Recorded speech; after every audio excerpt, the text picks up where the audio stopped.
Hi, welcome back to my channel KT Shine Jodi. എല്ലാവർക്കും KT Shine ജോഡിയിലേക്ക് ഒരിക്കൽ കൂടി സ്വാഗതം. ഇന്ന് നമ്മൾ കാണാൻ പോകുന്നത് എൻ്റെ മൂകാംബിക വ്ളോഗിൻ്റെ സെക്കൻഡ് പാർട്ടിലേക്കാണ്. അപ്പം പോവാം.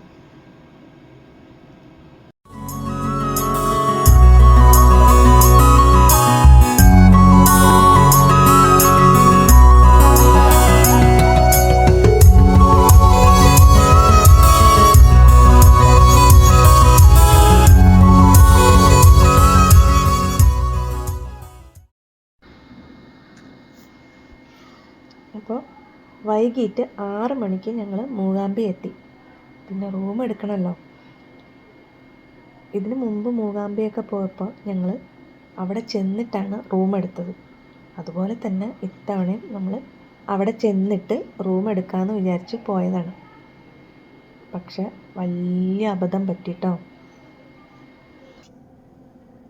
അതെ, ഞങ്ങൾക്ക് വലിയ അബദ്ധമാണ് കേട്ടോ പറ്റിയത്. കാരണം ഞങ്ങൾ എല്ലാ തവണയും ദേവസ്വത്തിൻ്റെ ലളിതാംബിക എന്ന ഗസ്റ്റ് ഹൗസിലാണ് പോയിട്ട് ബുക്ക് ചെയ്യാറ്. ഇത്തവണ പോയപ്പോൾ അവിടെ ഫുള്ളായി, എല്ലാം ഓൺലൈൻ ബുക്കിംഗ് ആക്കിയിരിക്കണം. അപ്പോൾ ഞങ്ങൾക്ക് റൂമൊന്നും കിട്ടിയില്ല, എല്ലാം ഫുള്ളാണെന്ന് പറഞ്ഞു. പിന്നെ എന്ത് ചെയ്യും, സമയമാണെങ്കിൽ 6:30 ആയിട്ടോ. ദർശനത്തിന് പോകാൻ ലേറ്റായി ഓൾറെഡി. അപ്പോൾ ഞങ്ങൾ എന്താ ചെയ്യാമെന്ന് പറഞ്ഞിട്ട് ചോദിച്ചപ്പോൾ അവരെന്നെ വേറെ ഒരു നമ്പർ തന്നു. അവിടെ വിളിച്ച് ചോദിച്ചപ്പോൾ അവർ റൂമുണ്ടെന്ന് പറഞ്ഞു. പോയി നോക്കിയപ്പം എന്താ പറയുക, വളരെ ചെറിയ ചെറിയ റൂം, പ്രതീക്ഷിച്ച പോലെയൊന്നും ഇല്ല. പക്ഷേ AC അങ്ങനെ ഒന്നുമില്ല കേട്ടോ. ഫുള്ള് അവിടെ ഉള്ള റൂംസ് മുഴുവൻ നോൺ AC ആണ്. ചൂടാണെങ്കിൽ നല്ല ചൂട്. അപ്പം എങ്ങനെയെങ്കിലും ഒരു രാത്രി കഴിച്ചു കൂട്ടണം. വേറെ ഇനിയിപ്പം നമുക്ക് തിരഞ്ഞു നടക്കാൻ വേറെ റൂമിൽ പോയി നോക്കാനോ ഒന്നും സമയമില്ല. കാരണം ദർശനത്തിന് ഓൾറെഡി ലേറ്റ് ആയിക്കൊണ്ടിരിക്കുകയാണ്. അപ്പോൾ ഞങ്ങൾ പിന്നെ കുറേ എന്താ ചെയ്യേണ്ടതെന്ന് ആലോചിച്ചു. അവസാനം അവിടെ തന്നെ നമ്മൾ റൂം ബുക്ക് ചെയ്തു. അപ്പോൾ ഞങ്ങൾ അവിടെ തന്നെ റൂം എടുത്തു. അപ്പോൾ ഇനി തൊട്ട് നമ്മൾ നേരത്തെ തന്നെ ബുക്കിംഗ് ചെയ്തിട്ട് വേണം മൂകാംബികയ്ക്കൊക്കെ പോവാൻ. ഇല്ലെങ്കിൽ ഞങ്ങൾക്ക് പറ്റിയ അബദ്ധം നിങ്ങൾക്കും പറ്റിപ്പോവും. അതുകൊണ്ട് എല്ലാവരും ബുക്കിംഗ് ചെയ്തിട്ട് പോവുക. സീസൺ സമയം, ഫെസ്റ്റിവൽ സമയമൊക്കെ ആണെന്നുണ്ടെങ്കിൽ പ്രത്യേകിച്ച് വെക്കേഷൻ ടൈമിലും ഒക്കെ ബുക്ക് ചെയ്തിട്ട് വേണം പോകാനായിട്ട്. എല്ലാവരും ശ്രദ്ധിക്കാം. അപ്പോൾ നമുക്ക് ഇനി വീഡിയോയിലേക്ക് പോയാലോ. അപ്പോൾ ഞങ്ങൾ ഇവിടെയാണ് റൂം എടുത്തത്. അപ്പോൾ എല്ലാവരും ഫ്രഷായി ഇനിയിപ്പോൾ അമ്പലത്തിലേക്ക് ഇറങ്ങണം. ഞങ്ങൾ അമ്പലത്തിലെത്തിയപ്പോൾ നല്ല തിരക്കുണ്ടായിരുന്നു, വലിയ ക്യൂ ആയിരുന്നു. ഞങ്ങളും ക്യൂവിൽ പോയി നിന്നു. നല്ല തിരക്കുണ്ടായിരുന്നു. പോണതിന് മുമ്പ്, ക്യൂവിൽ നിൽക്കുന്നതിന് മുമ്പ് തന്നെ അവിടെ നിന്ന് അമ്പലത്തിൻ്റെ പുറത്തുനിന്ന് കുറച്ച് പൂക്കളൊക്കെ ദേവിക്ക് ചാർത്താനായിട്ട് വാങ്ങിച്ചു. ഭഗവതീൻ്റെ തിടമ്പ് ഓരോ രഥത്തിലായിട്ട് കൊണ്ടുപോകുന്നത് ഞങ്ങൾ ഈ ലൈനിൽ നിന്നുകൊണ്ട് തന്നെ കാണുകയാണ്.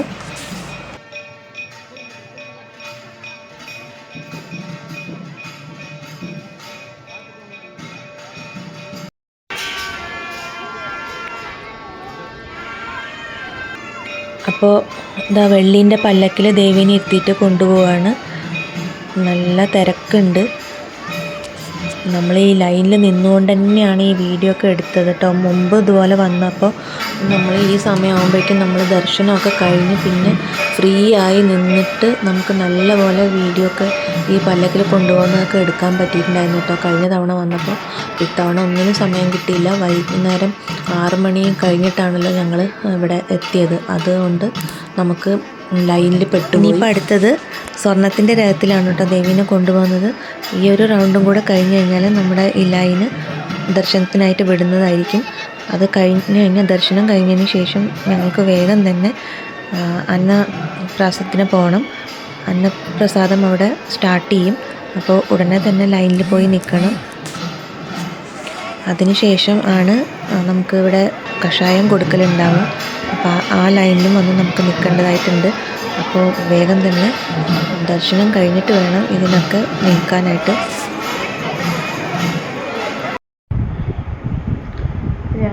ദർശനം എല്ലാം കഴിഞ്ഞ് റൂം എത്തിയിരിക്കുകയാണ്. നല്ല ദർശനമായിരുന്നു, നല്ല തിരക്കുണ്ടായിരുന്നെങ്കിലും നന്നായി കാണാൻ കഴിഞ്ഞു. പിന്നെ ദേവിയുടെ ഊണും കിട്ടി.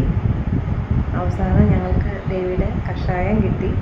അതെല്ലാം കഴിഞ്ഞ് ഇപ്പോൾ റൂം എത്തിയിരിക്കുകയാണ്. ഇനി നാളെ കാലത്ത് 4 മണിക്ക് നിർമ്മാല്യ ദർശനം ഉണ്ടെന്ന് പറഞ്ഞു. അപ്പോൾ ഞങ്ങൾക്ക് നേരത്തെ തന്നെ എഴുന്നേറ്റ് നിർമ്മാല്യ ദർശനത്തിൽ പോകണം. അപ്പോൾ നാളെ കാണാം. ഇപ്പോൾ സമയം 3 മണിയാണ്. പുലർച്ചെ 3 മണിക്ക് ഞങ്ങൾ റെഡിയായി അമ്പലത്തിലേക്ക് പോകാൻ നിൽക്കുകയാണ്. അപ്പോൾ 4 മണിക്കാണ് അവിടെ നിർമ്മാല്യ ദർശനം പറഞ്ഞിരിക്കുന്നത്. ഞങ്ങളിപ്പോൾ റെഡിയായി നേരെ അമ്പലത്തിലേക്ക് പോവുകയാണ്. അമ്പലത്തിലേക്ക് പോകുന്ന വഴിയിൽ പൂക്കൾ വിൽക്കാൻ വെച്ചിട്ടുണ്ടാവും കേട്ടോ. അവിടെ ദേവിക്ക് വിശേഷപ്പെട്ട പൂക്കളൊക്കെയാണ് അവിടെ വിൽക്കാൻ വെച്ചിട്ടുണ്ടാവുക. അതായത് ഏറ്റവും ദേവിക്ക് കൂടുതൽ ഇഷ്ടപ്പെടുന്ന പൂക്കൾ, അതിനനുസരിച്ച് റേറ്റും ഉണ്ടാവും കേട്ടോ. അപ്പം അതിൻ്റെ മാല, അതായത് താമരമാല, ചെമ്പകത്തിൻ്റെ മാല, പിന്നെ ഒരു തരം വെള്ള പുഷ്പമുണ്ട് കേട്ടോ. അതൊക്കെ ദേവിക്ക് ഏറ്റവും വിശേഷപ്പെട്ട പൂക്കളാണ്. അപ്പോൾ അതൊക്കെ അവിടെ വിൽക്കാൻ വെച്ചിട്ടുണ്ടാവും. പിന്നെ നോർമലായിട്ട് സാധാരണ മാലകൾ ഉണ്ട് കേട്ടോ.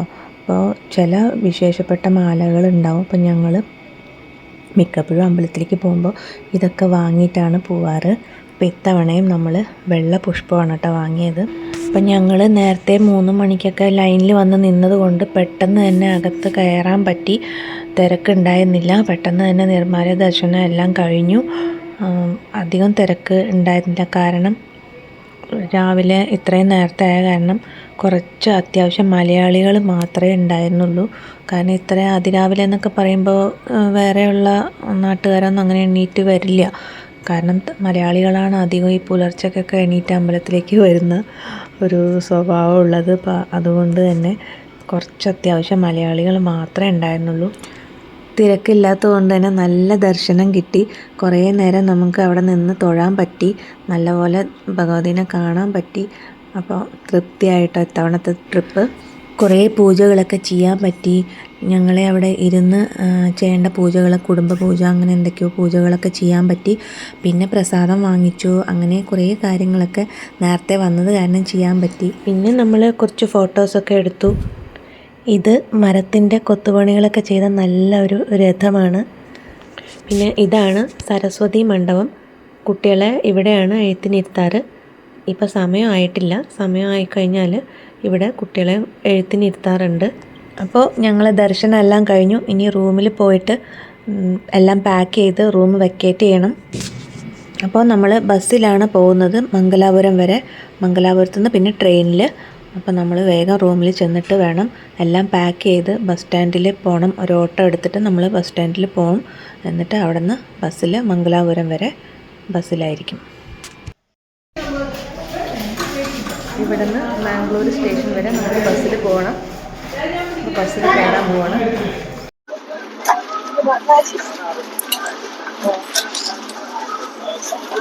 സമയം 8:50.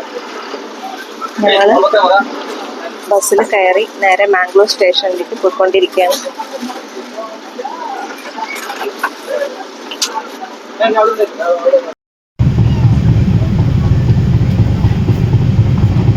നമ്മളപ്പോൾ മാംഗ്ലൂരിൽ നിന്ന് പാലക്കാടിലേക്ക് തിരിച്ച് ട്രെയിനിൽ പോയിക്കൊണ്ടിരിക്കുകയാണ്.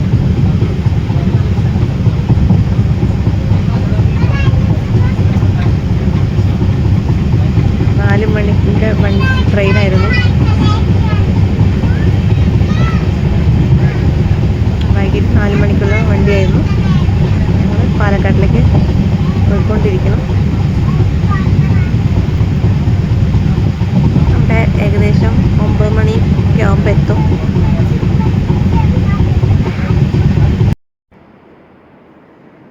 അപ്പോൾ നമ്മൾ വീടെത്തി. പാലക്കാട് സ്റ്റേഷനിൽ നമ്മൾ 10:30 ആകുമ്പോൾ എത്തി.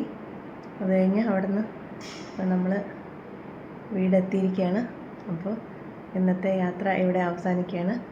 മൂകാംബിക ട്രിപ്പ്, ഞങ്ങളുടെ മൂകാംബിക ട്രിപ്പ് വിശേഷങ്ങളും എല്ലാം എല്ലാവർക്കും ഇഷ്ടമായെന്ന് വിചാരിക്കുന്നു. അപ്പോൾ അടുത്തൊരു പുതിയ വീഡിയോയുമായി വരുന്നതായിരിക്കും. നല്ലൊരു ട്രിപ്പുമായി വരുന്നതായിരിക്കും. എല്ലാവർക്കും ബൈ ബൈ.